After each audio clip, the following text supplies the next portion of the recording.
Olá, meus irmãos, graça e paz. Eu quero render graças ao Senhor por esta oportunidade de estarmos aqui com o propósito de promovermos essa videoaula com o objetivo de promovermos um ensino uniforme, coeso, que tenha conformidade em todas as classes da nossa escola bíblica dominical e também de todo o departamento de ensino cristão do Ministério ASAF. Quero render graças ao pastor Marcos Portela, nosso coordenador, toda a diretoria, toda a coordenação. Quero agradecer a você que faz parte do corpo docente desta escola bíblica e estou aqui humildemente para produzir essa videoaula com o objetivo de trazer edificação, de trazer crescimento, para que todos nós, professores da escola bíblica dominical, possamos falar a mesma linguagem, que possamos ter um ensino que não tenha distinções, que não tenha divergências ou discrepâncias. Estamos aqui humildemente para falarmos um pouco a respeito da nossa revista desse trimestre, desse primeiro trimestre de 2026, que tem por título A Santíssima Trindade. E, objetivamente, indo à nossa lição de hoje, eu gostaria que você me acompanhasse com atenção e com carinho. Nós estamos aqui para promover um ensino a respeito da Santíssima Trindade. Nós tivemos uma primeira aula que foi classe única. A lição de número 2 não foi ministrada por causa de eventos pertinentes e importantes da nossa igreja. Porém, todavia, nós vamos fazer um cenário, vamos fazer um apanhado do que seria as principais doutrinas e os assuntos mais pertinentes a respeito da doutrina da Santíssima Trindade. Bom, o mistério da Santíssima Trindade é o tema da lição de número 1 desse trimestre. E nós temos aqui, objetivamente, Trindade diferente de doutrina da Trindade. Ou seja, a Santíssima Trindade, ela é um enigma, ela é um mistério. E é por isso que o pastor, que é o comentarista da revista desse trimestre, ele faz essa aplicação, declarando e afirmando que a Santíssima Trindade é um enigma, é um mistério. Por que que é um enigma? Porque nós não temos como compreender. Entendamos, a Santíssima Trindade, ela é uma doutrina que a teologia sistemática diz que é um mistério. Por quê? Porque a mente humana é finita e a Santíssima Trindade é infinita. Então, logo, uma divindade, uma deidade, a figura da Trindade, ela é infinitamente incompreensível para uma mente finita. Ou seja, a mente humana, ela é finita e Deus é infinito. Então, logo, Deus é infinitamente maior e a mente humana, ela é infinitamente incompreensível. Ela é finita, por isso a doutrina da Santíssima Trindade, ela é incompreensível para a lógica e a razão humana. Então, vamos lá, vamos prosseguir. Nós temos aqui alguns pontos a respeito da Santíssima Trindade. Trindade ontológica ou imanente. Trindade ontológica os irmãos vão observar que eu vou fazer uso de um material disponível aqui para mim, que é um material de apoio para essa videoaula. Então nós temos trindade ontológica. O que seria trindade ontológica? Refere-se ao ser eterno de Deus, como ele é em si mesmo, independente da criação ou da história da redenção. Deus é eterno e na eternidade Deus já subsistia eternamente em três pessoas distintas, de forma harmônica e em um relacionamento de amor e perfeição. Essa relação ela é entendida como relação trinitária. Essa relação trinitária é a relação dele com ele mesmo, uma divindade com três personalidades distintas. Ou seja, nós entendemos pela palavra de Deus que a Trindade ela é uma doutrina incompreensível. A Trindade ela é um mistério. A Trindade ela não é compreensível pela lógica humana. Porque nós entendemos que o nosso Deus é um Deus paradoxal, é um Deus ilógico. Deus não tem lógica, porque a lógica é uma das características da mente humana. Nós somos seres lógicos, nós somos seres racionais, nós nos baseamos na razão. Todavia, Deus foge à razão. Por quê? Porque Ele é um Deus transcendente. Ele é um Deus imanente. Ou seja, a palavra imanente, ela significa que Deus, Ele é um Deus que não se desfaz, que Ele não se separa da sua criação. Ou seja, Deus imanente é uma divindade imanente, é uma divindade que está ativa no universo. Ela está ativa no mundo e ela está ativa na humanidade. Nós não estamos falando de panteísmo. Precisamos fazer a distinção. Panteísmo é uma doutrina herética que consiste na ideia de que Deus está presente em todas as coisas, que Deus está presente em todos os seres vivos. Deus está presente nas plantas, Deus está presente nos animais, Deus está presente no homem. Porém, essa doutrina ela não é bíblica, ela é antibíblica. A doutrina bíblica da Trindade imanente consiste na ideia de que Deus está ativo e agindo no universo, no mundo e na humanidade. Amém? Prosseguindo. Trindade econômica ou funcional. Eu confesso para os irmãos que esse termo trindade econômica, que a teologia reformada utiliza, eu não curto muito ela, não gosto muito dela. Eu prefiro utilizar o termo funcional, que é a mesma coisa. Trindade econômica ou trindade funcional é a mesma coisa. Vamos lá. Vamos utilizar aqui o nosso material de apoio, que está nos auxiliando nessa videoaula. Peço perdão aos irmãos, porque é bastante coisa, é um conteúdo muito vasto, e a gente precisa do auxílio de um material, pois é muito conteúdo para a gente analisar, e às vezes fica um pouco difícil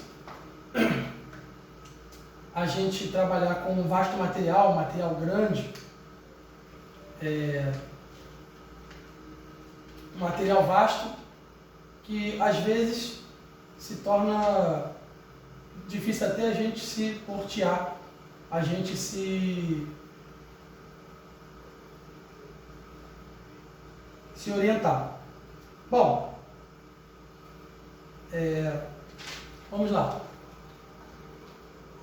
A trindade funcional consiste na ideia de que a Trindade, eles subsistem em três pessoas distintas. Ou seja, o Pai, ele planeja a obra da redenção. O Filho executa a obra da redenção através do seu sacrifício vicário na cruz do Calvário. E o Espírito Santo aplica a vida no ser humano, no cristão, quando ele entrega a sua vida para Cristo e o recebe como seu único, suficiente, exclusivo Salvador. Ou seja, nós temos aqui, tópico 2, as três pessoas da Trindade são características das três pessoas da Trindade: o Pai, o Filho e o Espírito Santo. Elas são coeternas. Por que elas são coeternas? Porque a Santíssima Trindade, formada pelo Pai, o Filho e o Espírito Santo, são eternos de eternidade em eternidade. A palavra de Deus, ela vai dizer que Deus é eterno e que ele não está sujeito ao tempo. Então, logo, ele é eterno. O Pai é eterno, o Filho é eterno e o Espírito Santo é eterno. Elas são, as três pessoas da Trindade são coiguais. O que queremos dizer quando afirmamos que são coiguais? É porque dentro da Santíssima Trindade, nós não temos uma hierarquia. Parece paradoxal, né? Mas não existe maior ou menor. Nós temos dentro da doutrina da Santíssima Trindade a coigualdade entre as três pessoas da Trindade. Elas são coeternas, ambas são eternas, de eternidade em eternidade, não tem início, não tem fim.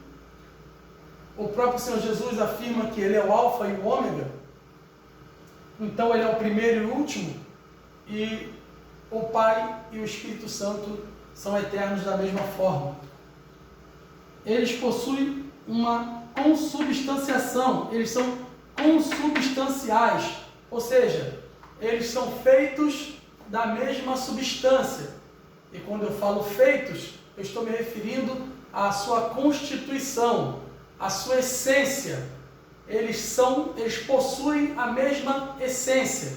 Ou seja, nós temos um estudo a respeito de Jesus e do Espírito Santo, afirmando que eles são o Paracletos, ou seja, ele é o Allos Paracleto, ele é Deus, e eles são feitos da mesma consubstância, eles são feitos da mesma essência, porém, eles são pessoas distintas. O que eu gostaria de deixar claro para os irmãos aqui? Meus irmãos, a doutrina da Trindade, ela é a doutrina mais difícil da teologia. Ela é a doutrina mais complexa do cristianismo. Nós não estamos falando sobre qualquer doutrina. Nós estamos falando a respeito da mais complexa e mais difícil de ser compreendida, a doutrina mais difícil de ser compreendida do Evangelho, do cristianismo. E é por esse motivo que nós estamos aqui fazendo essa videoaula com a finalidade de auxiliar os irmãos. Haja visto que nós temos níveis de conhecimento distintos, então nós queremos levar todos ao mesmo nível de conhecimento baseado nesse estudo. Então, irmãos, vamos lá. Eles são feitos da mesma essência, da mesma substância. A palavra para esse termo é ousia, do grego ousia, do grego antigo ousia, que no grego antigo é ousia. que significa essência, substância. Ou seja, a Santíssima Trindade, as três pessoas da Trindade compartilham da mesma essência, da mesma natureza divina. Existem em perfeita harmonia e em amor. Os irmãos vão observar que eu destaquei a palavra amor. Por que eu destaquei a palavra amor? Porque Deus, a Santíssima Trindade, o Pai, o Filho e o Espírito Santo, eles coexistem desde a eternidade, desde antes da criação do mundo, desde antes da criação do universo, em um relacionamento perfeito de harmonia e amor. Ou seja, o amor não foi criado por Deus. Deus é amor. Ou seja, o amor é o próprio Deus. Evangelho de João, capítulo 3, versículo 16, texto áureo da Bíblia. Porque Deus amou o mundo de tal maneira que deu seu Filho unigênito, para que todo aquele que nele crê não pereça, mas tenha a vida eterna. Isso é a personificação do amor de Deus pela humanidade. Continuando, próximo subtópico. Eles distinguem-se por suas relações pessoais. Os irmãos vão observar que a palavra não, ela está em caixa alta, destacada. Isso aqui é para chamar a atenção de que as pessoas da Santíssima Trindade, elas se distinguem por suas relações pessoais e não por grau de divindade. Ou seja, na Trindade não existe hierarquia. Que isso, presbítero? Mas eu sempre li na Bíblia Jesus dizendo que ele é menor do que o Pai, que o Pai é maior do que ele. Precisamos compreender algo. À luz da teologia sistemática, nós entendemos que quando Jesus ele está na condição de ser humano, quando ele está vivendo na terra, exercendo o seu ministério de salvação, cura e libertação, ele está na condição de homem. Mesmo sendo 100% Deus, nesse momento ele está na função de homem. Ou seja, Filipenses capítulo 2, versículos 6 e 7 diz que ele, sendo Deus, não usou por usurpação ser igual a Deus, mas se despiu, se desfez da sua glória, reduzindo-se à imagem de homem e servo, e morrendo por nós em morte de cruz. Ou seja, Filipenses 2, 6 e 7 está dizendo que ele, sendo Deus, se despiu da sua glória. Ou seja, Jesus deixou de ser Deus? De forma nenhuma.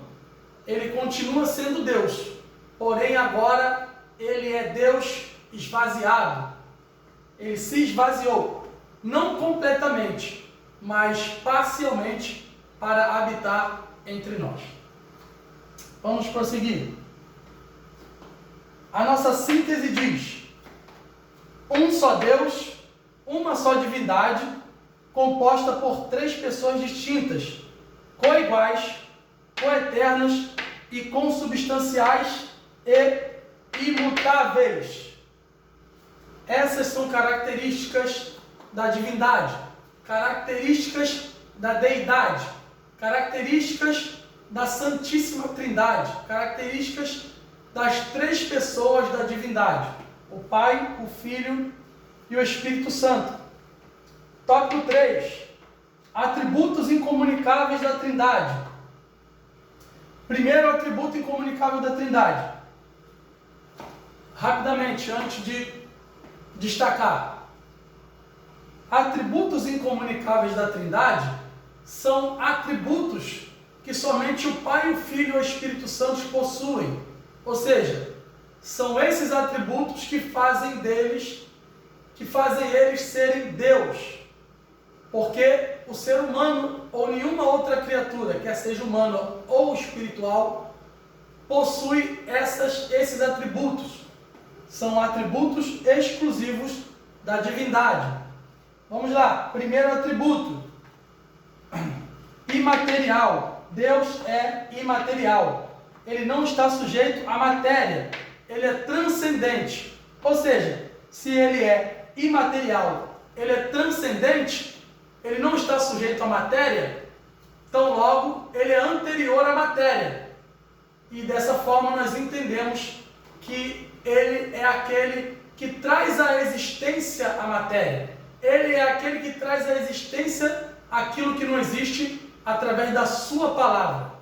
Ou seja, se ele é imaterial, ele é anterior à matéria. Ou seja, tudo que existe, tudo que foi criado por ele. Porém, ele é anterior à sua obra da criação. Segundo atributo, atemporal. Ou seja, ele está fora do nosso tempo. Nós vivemos, seres humanos, nós vivemos no tempo Cronos. Ou seja, nós nascemos, crescemos, reproduzimos, envelhecemos e morremos. Ou seja, tudo que é vivo tem data de validade. Nós somos seres finitos, perecíveis. Nós temos essa natureza de nascer, crescer e morrer. Deus não morre. Deus não está sujeito ao tempo. Deus não vive no nosso tempo, o tempo Cronos. Deus vive no tempo Kairos. No que consiste o tempo Kairos? O tempo Kairos é o tempo oportuno, é o tempo de Deus, é o tempo em que Deus vive. Por quê? Se ele é atemporal e ele não está sujeito ao nosso tempo, e ele vive em outro tempo, que é o tempo Kairos, diferente do nosso tempo que é o Cronos, ele é atemporal, ou seja, ele é anterior ao tempo, porque ele cria o tempo, ele dá existência ao tempo, ele cria a ideia de tempo, ou seja, ele é atemporal, ele é anterior aos tempos e às eras. Terceiro atributo de Deus, onipotente. Aqui na palavra onipotente, nós temos o prefixo oni. O prefixo oni, ele vem do latim, que significa omnis. Omnis, no latim, é a palavra que dá origem ao prefixo oni. Ou seja, Deus é onipotente. E a palavra omnis, no latim, significa tudo ou todo. Ou seja, do latim, omnis significa, na língua portuguesa, oni, prefixo oni, que forma a palavra onipotente, que significa todo-poderoso, ou tudo ou todo. Então nós entendemos que a palavra onipotente é todo-poderoso. Nós temos também quarta característica da divindade, quarto atributo, onisciente. Deus é onisciente, ou seja, ele é conhecedor de tudo. Deus sabe de todas as coisas. Não há nada que Deus não conheça. Não há nada que Deus não saiba. Deus sabe de tudo, porque Ele é a própria sabedoria. E Ele tem ciência de tudo que acontece. Ou seja, Deus está simultaneamente no passado, no presente e no futuro. Então, tudo que já aconteceu, o que está acontecendo agora e tudo que irá acontecer no futuro, Deus já sabe, porque Ele não está sujeito ao tempo, Ele é temporal, e porque Ele é onisciente, Ele sabe de todas as coisas. Vamos prosseguir. Onipresente. A palavra onipresente significa que Ele está presente em todo lugar ao mesmo tempo. Ou seja, não há nenhum lugar, não há nenhuma partícula do universo ou de fora dele aonde a presença de Deus não esteja. O salmista Davi, ele diz no Salmo 139, que se ele estiver no céu, a presença do Senhor está lá. Se ele estiver no fundo do abismo ou no fundo do oceano, os olhos do Senhor o contemplam. Aonde houver uma partícula do universo, ali Deus está presente. Ou seja, Deus está presente em todos os lugares ao mesmo tempo. Outro atributo da divindade, da Santíssima Trindade, imutabilidade. Deus é imutável, ou seja, ele não pode mudar. Por que ele não pode mudar? Porque ele não pode negar a si próprio. A Bíblia vai nos ensinar que em Deus não há sombra de variação. Deus não muda. Deus, ele é fiel à sua palavra e ele vela pela sua palavra para cumpri-la. E eu gostaria de trazer aqui uma curiosidade bíblica. Aqui eu coloquei uma curiosidade bíblica apenas para descontrair e fazer uma enquete aqui. Porventura, vai parecer uma pergunta retórica, mas não é. Porventura, há algo que Deus não possa fazer? Parece uma pergunta retórica, né? Todos vão, pelo menos a maioria vai afirmar que não há nada que Deus não possa fazer, que Deus pode tudo. Porém, como eu falei, a Bíblia ela é paradoxal. Ou seja, o que é paradoxal? Paradoxal é algo que é aparentemente contraditório, porém, mediante uma análise mais profunda, traz a consciência e luz à verdade de que nem tudo é o que parece. Porque, por exemplo,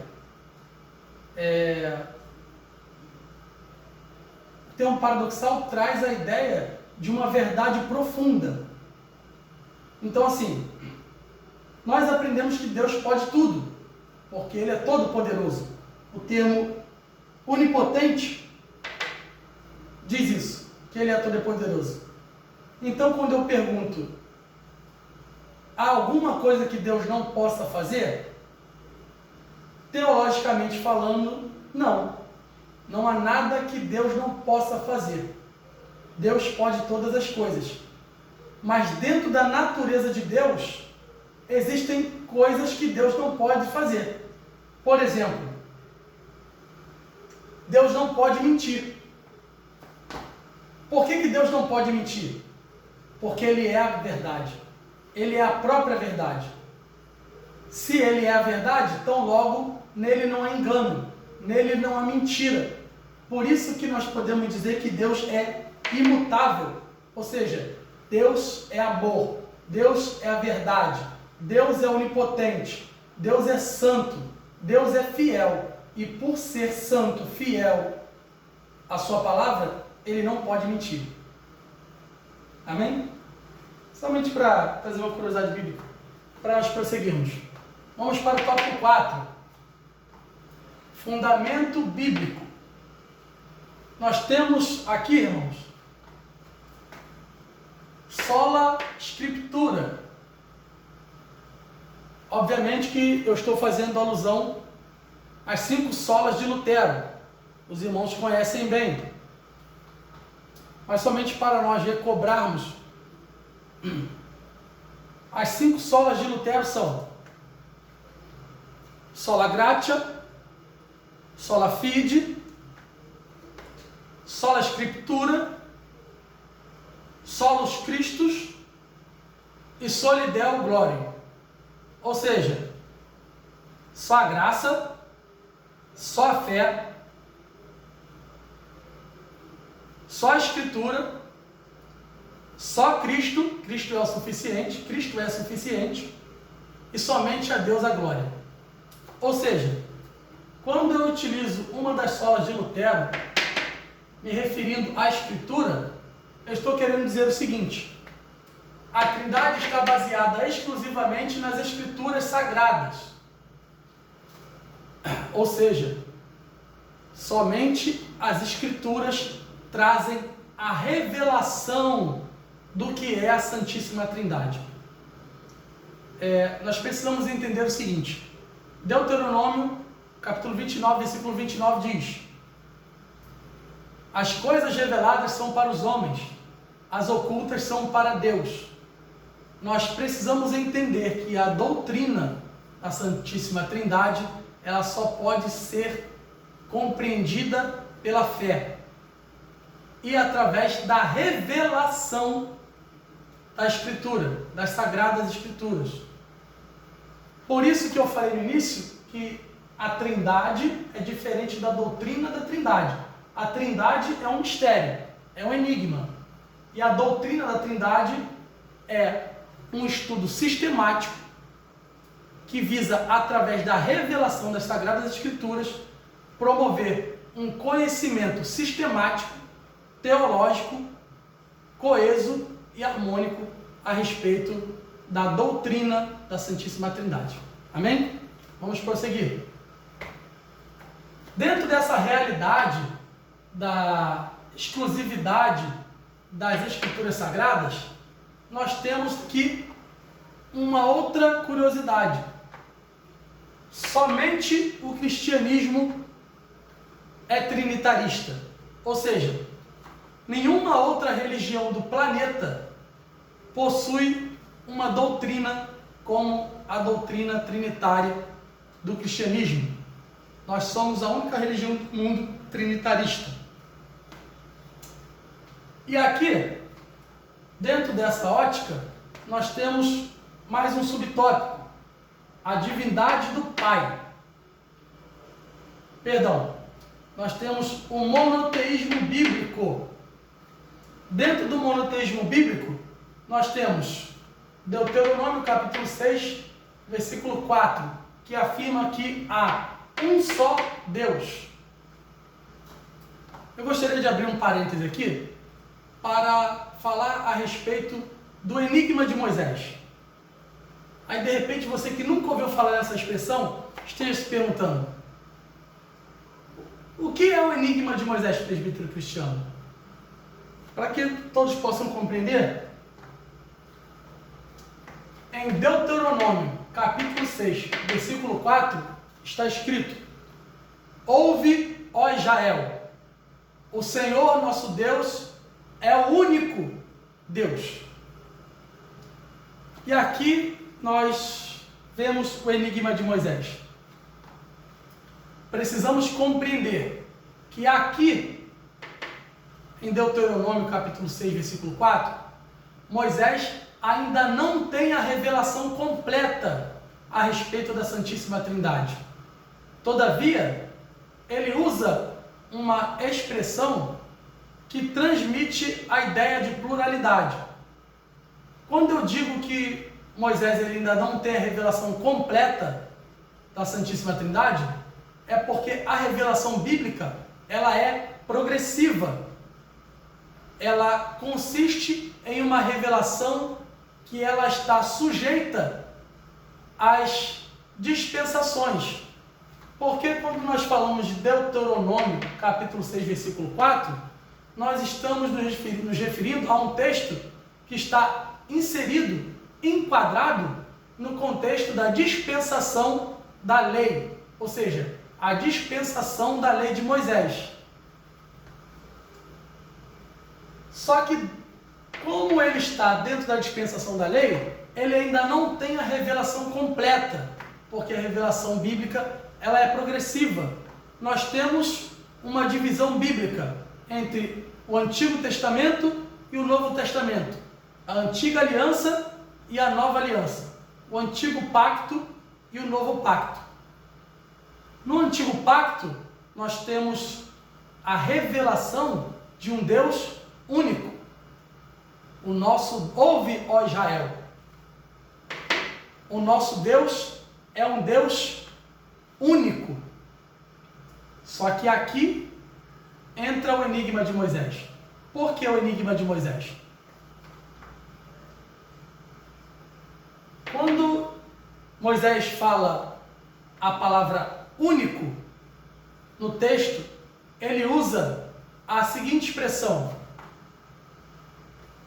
errado. Não sei se dá para os irmãos verem, porque está escrito na tonalidade verde, e talvez não dê para os irmãos verem no vídeo, porque a câmera precisa ficar um pouco distante para pegar todo o panorama da nossa videoaula.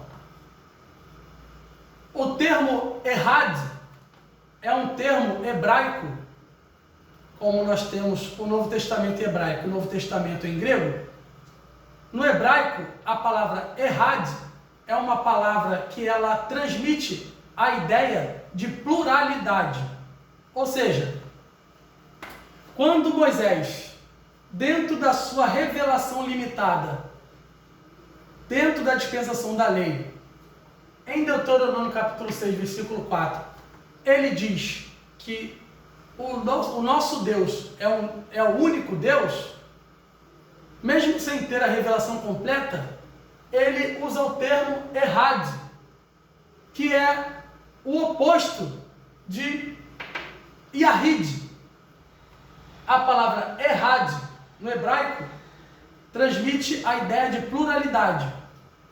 O termo Yahid transmite a ideia de absolutismo.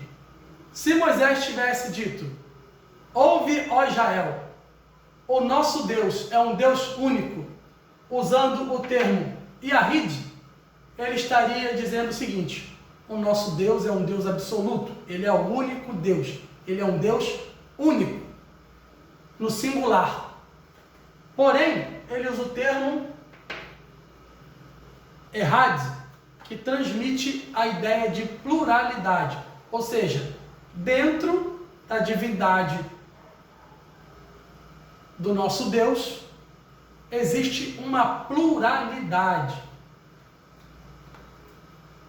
Essa revelação progressiva, ela se conclui no Novo Testamento. Aí nós temos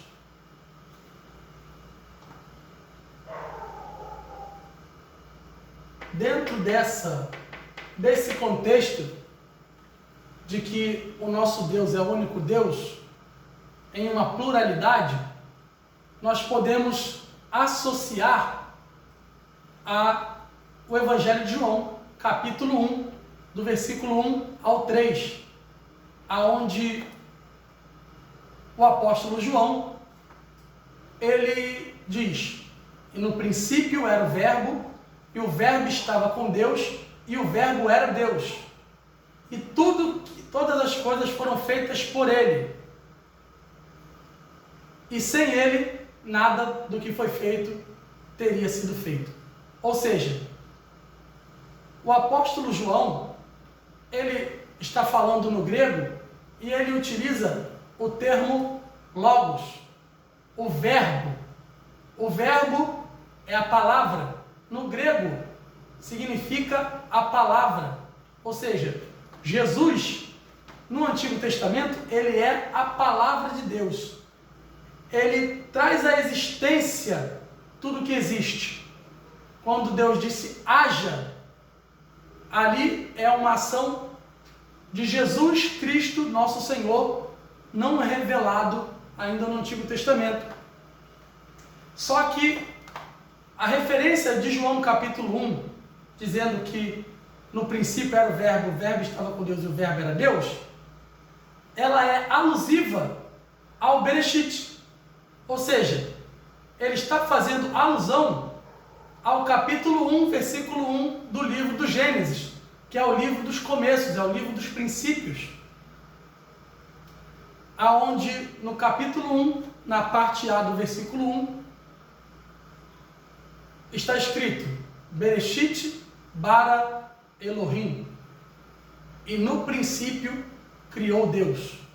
Ou seja, o apóstolo João, ele está fazendo um link entre o verbo, que é o logos, com Bereshit, que é no princípio, dizendo que Jesus, ele é o verbo, que Jesus, ele é o elemento, ele é o bereshit, ele é o verbo, ele é o logos, ele é o elemento que a filosofia pró-socrática afirmava ser a arque, ou seja, o elemento pelo qual todas as coisas foram criadas e para o qual todas as coisas convergem. Ou seja, tudo é dele, por ele e para ele. Amém? Vamos prosseguir.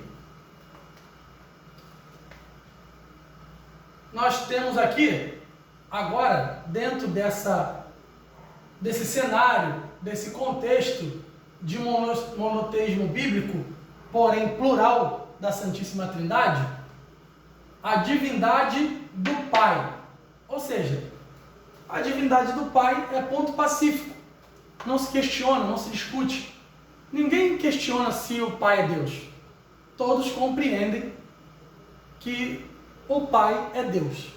Bom, nós temos como referência João capítulo 6, versículo 27 e Efésios 4, 6. Eu vou utilizar a Bíblia aqui como material de apoio. Efésios 4, 6 diz assim: um só Deus e Pai de todos, o qual é sobre todos e por todos e em todos. Ou seja, o Pai, ele é sobre todos, por todos e em todos nós. Vamos prosseguir. A divindade do Filho.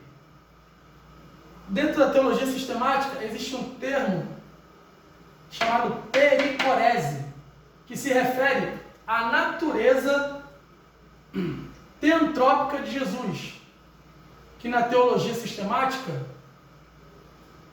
é compreendido como união hipostática.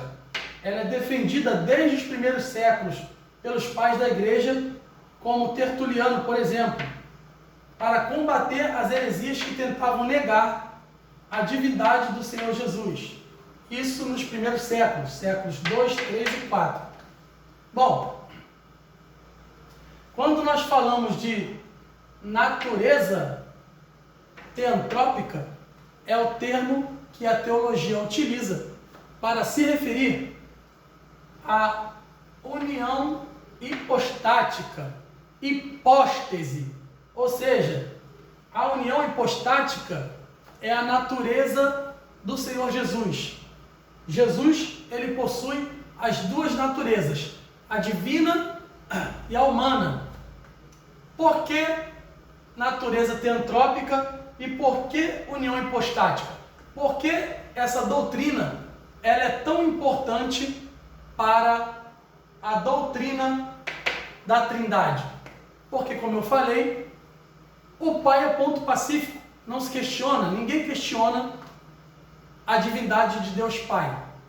Mas a divindade do Deus Filho e do Espírito Santo foi muito questionada ao longo dos séculos por muitos hereges que tentaram retirar a natureza divina de Jesus, por exemplo.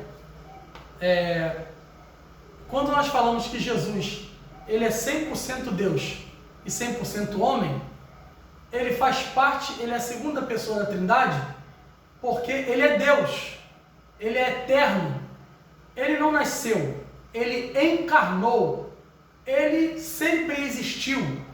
Ele é diferente de Maria, por exemplo.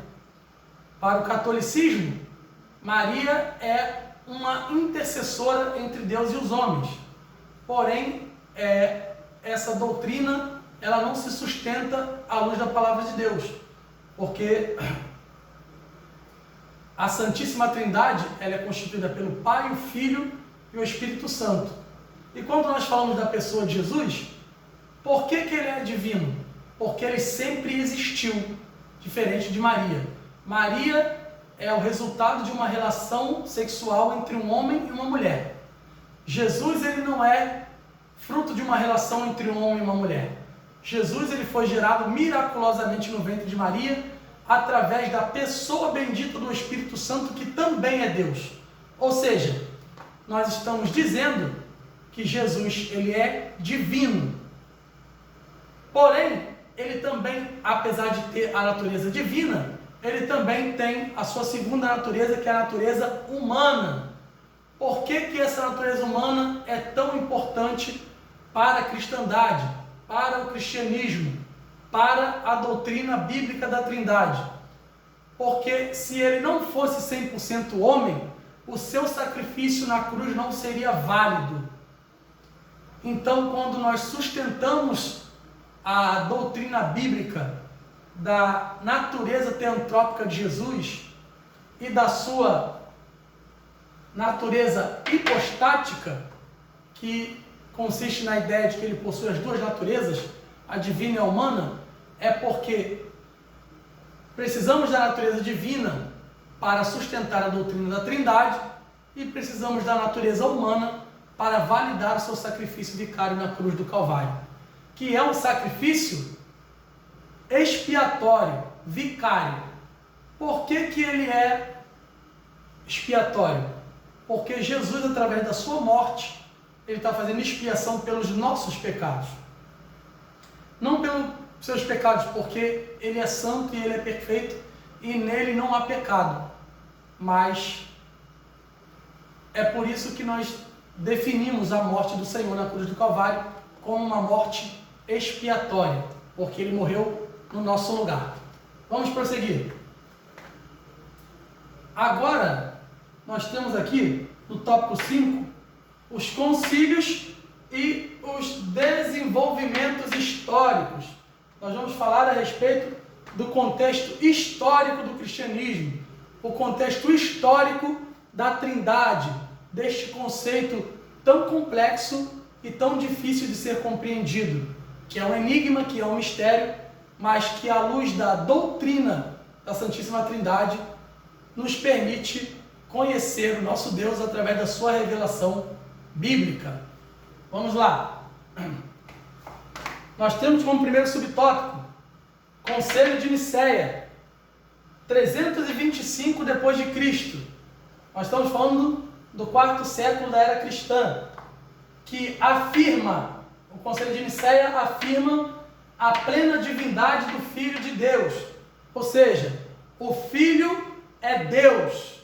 Ele não é um Deus menor. Ele não é um ser supremo, porém inferior a Deus Pai. Ele é Deus. Ele é divino. Ele é eterno. Ele é igual ao Pai. Amém? Nós temos também Concílio de Constantinopla, 381 depois de Cristo, também quarto século da era cristã, que afirma a plena divindade do Espírito Santo. Estes concílios foram formados para combater de forma apologética. O que significa apologética? Apologética é a área da teologia sistemática que combate as doutrinas não bíblicas, as doutrinas heréticas, as heresias que tentam desvirtuar a verdade sagrada. O que é apologética? Apologética é uma área da teologia sistemática que combate, à luz das escrituras sagradas, as doutrinas heréticas. Vamos prosseguir. Estes concílios foram formados para combater de forma apologéticas as seitas e heresias contrárias à Trindade. Entre elas, algumas são, vamos definir, de muitas, apenas 3, para contextualizar o caráter apologético desses concílios. Nós temos Ário, é o pai do arianismo, presbítero, bispo da igreja cristã do primeiro século. Ele é o responsável pelo arianismo, que dizia no que consiste o arianismo. Consiste na tese de que Jesus não é Deus, de que ele é um ser supremo, porém ele é um ser criado. ele não é divino, ele não é como o Pai, ele é um ser supremo, porém não divino, o que é uma contradição. Dentro do arianismo, contextualizando para os dias de hoje, nós temos os TJ, as Testemunhas de Jeová, também conhecido como Russelitas. As Testemunhas de Jeová são representantes do arianismo, pois eles negam a natureza divina do Senhor Jesus, reconhecendo como Deus apenas o Pai, apenas Jeová. E nós temos também, dentro da doutrina das Testemunhas de Jeová, é a negação a respeito da divindade do Espírito Santo. Eles também não reconhecem o Espírito Santo como divino, como a terceira pessoa da Trindade. Eles entendem que o Espírito Santo é uma força ativa, ou seja, é a força ativa de Deus. Porém, é uma doutrina antibíblica. Por quê? Porque nós entendemos pela palavra de Deus que o Espírito Santo, ele tem pessoalidade, ele tem vontade própria, ele sente ciúme, ele se entristece. Por isso que Paulo vai dizer: não entristeçais o Espírito Santo. Por isso que a Bíblia vai dizer que toda blasfêmia será perdoada, que toda blasfêmia contra o Pai será perdoada, toda blasfêmia contra o Filho será perdoada, mas a blasfêmia contra o Espírito Santo não tem perdão. Ou seja, o Espírito Santo, ele é Deus em essência e com substância, junto com o Pai e com o Filho. Continuando, além do arianismo, nós também temos como doutrina herética, como segmentos heréticos, o unicismo, também conhecido como unicismo modalista, que consiste na ideia de que Deus é um só, Deus é apenas um, mas que se revela em três formas diferentes, em três modos diferentes. Ele se revela como Pai no Antigo Testamento, ele se revela como Filho na obra da redenção e ele se revela como Espírito Santo, como a terceira pessoa. Ou seja, a terceira forma de Deus se revelar à humanidade. Porém, essa é uma doutrina antibíblica, ela é uma doutrina herética. O que significa o termo heresia no grego? A palavra heresia no grego significa escolha. Todo herege, ele faz uma escolha. O problema é, eles escolhem aquilo que é conveniente ao seu entendimento, aquilo que está em conformidade com a sua visão, com o seu entendimento a respeito do texto sagrado.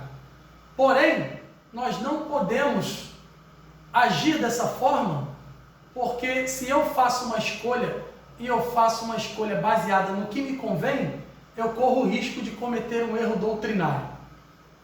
Ou seja, quando nós dizemos que, baseado no unicismo, são três revelações distintas da mesma pessoa, nós estamos cometendo um erro doutrinário que vai contra a doutrina da Santíssima Trindade. Assim como nós temos no arianismo, contextualizado para os dias de hoje, as Testemunhas de Jeová, no unicismo contextualizando nós temos uma banda, um cantor muito famoso no nosso meio, a Voz da Verdade. O vocalista do grupo Voz da Verdade, ele é um dos representantes do unicismo modalista. Para quem não conhece o Voz da Verdade, é aquele grupo que canta a música Escudo. Para quem não conhece, aquela música que diz: Não há ferrolho, nem portas que se fechem diante da tua voz. Esse é o Voz da Verdade. Eles são representantes do unicismo. E ainda continuando, nós também temos como movimento herético contrário à Trindade o triteísmo, que consiste basicamente no politeísmo, ou seja, na crença da existência de mais de um Deus. Só que isso não é monoteísmo bíblico, isso é politeísmo. O prefixo poli vem do latim mais de um, vários, ou seja, politeísmo, vários deuses. Teísmo é a crença em um Deus. Poli transmite a ideia de vários, ou seja, o triteísmo é um tipo de politeísmo. Amém? Vamos prosseguir. Tópico 6, e finalizando, glória a Deus, estamos chegando ao final. Fórmulas trinitárias, ou seja, referências bíblicas que demonstram no seu contexto a presença do Pai, do Filho e do Espírito Santo. Primeiro, nós temos Mateus capítulo 28, versículo 19, com o ide, aonde a palavra de Deus diz: ide, pregando a todas as nações, e batizando em nome do Pai, do Filho e do Espírito Santo. Ou seja, essa é uma doutrina explícita a respeito da Santíssima Trindade. Aliás, uma menção à Trindade.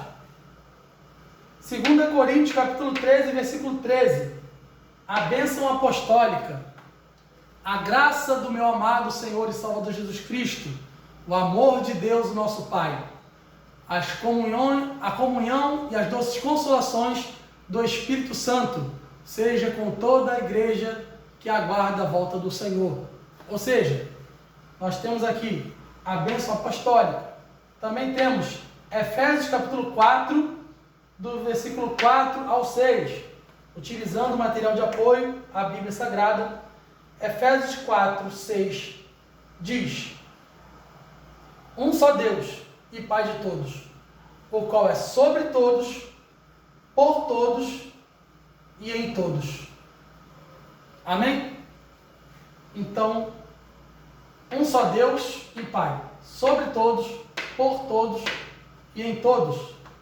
Eu gostaria de deixar aqui para a meditação dos irmãos, para que você guarde isso no seu coração, enquanto docente, enquanto professor, aquele que tem a vocação tão linda e tão maravilhosa de ser um mestre, de ser um doutor, de ser um protetor, de ser aquele que é responsável pela pregação do Evangelho, pelo ensino da Palavra de Deus, pelo ensino da sã doutrina, para combater os enganos que tentam afligir a igreja, que tentam atingir a igreja do Senhor, que tentam vilipendiar a verdade sagrada.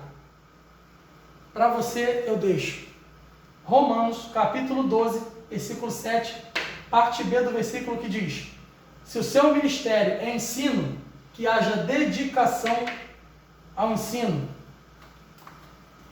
E aqui eu finalizo agradecendo e orando para que Deus nos capacite a cada dia mais, para que o Espírito Santo derrame sobre nós a sua unção, e unção significa capacitação para uma obra específica.